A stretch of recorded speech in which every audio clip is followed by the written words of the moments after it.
Have you ever set your alarm for 5 o'clock a.m.?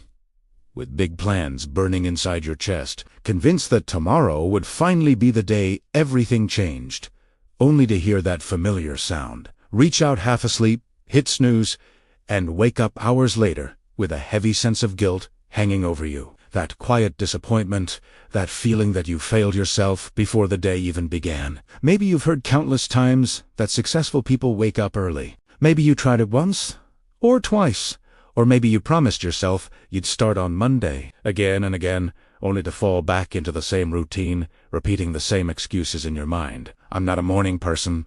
I need more sleep. This just isn't for me. But what if those excuses are lies you've been telling yourself? What if the very first hour of your day holds the power to completely rewrite your future? What if the life you dream of is decided before the sun even rises? Today, this is not just another motivational speech. This is the story of a man who had absolutely nothing, no money, no degree, no influence, no connections, until one simple decision transformed his life. A decision to wake up at 5 a.m. And if you stay with me until the end, you may realize that this story isn't really about him. It's about you. In a small industrial town where factories hummed day and night like mechanical beasts that never rested, there lived a 32-year-old man named Thomas. The town smelled of oil, metal, and exhaustion. Thomas worked as a night security guard at a textile warehouse, a job that paid just enough to survive and not a cent more. Every evening at exactly 8 p.m., he reported for duty, greeting the same silent gates, the same empty corridors, the same long hours of walking in circles under cold fluorescent lights. And every morning at 6 a.m., while the sky slowly shifted from black to gray, he walked home exhausted, his body aching, his mind numb, as the rest of the city was just beginning to wake up. His apartment was barely a home, a single room with a mattress thrown on the floor, a broken fan that only pushed warm air around, and one weak light bulb that flickered whenever the electricity dipped. His clothes were worn thin. His shoes had holes that let rainwater seep in on bad days, but none of that hurt as much as the feeling inside him. A deep, quiet despair, because Thomas didn't just feel poor, he felt trapped. Every morning, as he walked home through empty streets, he passed houses where lights were turning on. Through uncovered windows, he saw fragments of other lives moving forward. Families laughing over breakfast, children tying their shoes for school, men and women in clean clothes, heading to offices, two futures that seemed closed off to him. And every single morning, the same thought echoed in his mind like a wound that refused to heal. Is this going to be my life forever? Thomas wasn't lazy. He worked hard. He stayed alert all night. He walked miles. He did everything his job required of him, but hard work alone wasn't changing anything. He was working hard inside a life that wasn't going anywhere. When he finally collapsed into bed around 7 a.m., he slept through the hours when the world was alive, growing, building. He woke up in the afternoon feeling disoriented, like he was always one step behind life itself. It felt as if he was living in reverse awake while the world slept, asleep while the world moved forward. Everything changed one cold Tuesday morning in November. Thomas had just finished his shift when his phone rang. It was his sister. Her voice trembled as she spoke. "Thomas, you need to come home." Mom collapsed. "She's in the hospital." His heart dropped into his stomach. He took the first bus to his village, a 3-hour journey that felt endless, each mile filled with fear and regret. When he arrived at the small rural clinic, his mother lay in a narrow bed, weak but conscious. The doctor explained she had collapsed from exhaustion and stress. She needed rest, better food, medicine, things they couldn't afford. His mother held his hand, her grip weak but desperate, and whispered words that would haunt him forever. "My son, I don't have much time left. Please don't waste your life the way I wasted mine. Find a way. Promise me." Thomas nodded and forced a smile.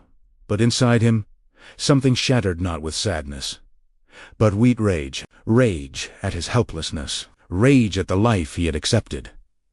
That morning, he stepped outside the clinic. It was exactly 5 o'clock a.m. The village was still asleep. Only a few farmers walked quietly toward their fields. Birds began to sing as the sky hinted at dawn. The air was cool, clean and silent, as if the world itself was holding its breath. Standing there in the darkness before sunrise, Thomas whispered words that would change everything. "No more. I won't live like this anymore. I don't care what it takes. I will find a way." On the bus ride back to the city, Thomas noticed a man sitting across from him. He was calm, well-dressed, reading a book with complete focus. Thomas recognized him immediately. Mr. Chun, a successful businessman who owned several shops in town. What shocked Thomas wasn't who the man was. It was the time. It was barely 6 a.m. A man who had clearly made it riding a regular bus at dawn. Gathering his courage, Thomas asked why. Mr. Chun smiled and said simply, "Because I wake up at 4:30 every morning. I use that time to read, to think, to plan my life before the world wakes up." When Thomas asked about sleep, Mr. Chun replied calmly, "I sleep at 9 p.m., 7.5 hours. That's enough." He studied Thomas's tired face and said words that cut deep. "You reawake when the world sleeps, and asleep when the world works. No wonder you're stuck." Then he leaned forward and spoke softly, as if revealing a secret. "The hours between 5 o'clock and 7 a.m. are magic. That's when you build the life you want while everyone else is still dreaming." That conversation changed Thomas forever. Mr. Chun gave him his number and told him to call only if he was serious. The next day, Thomas did something he had never done.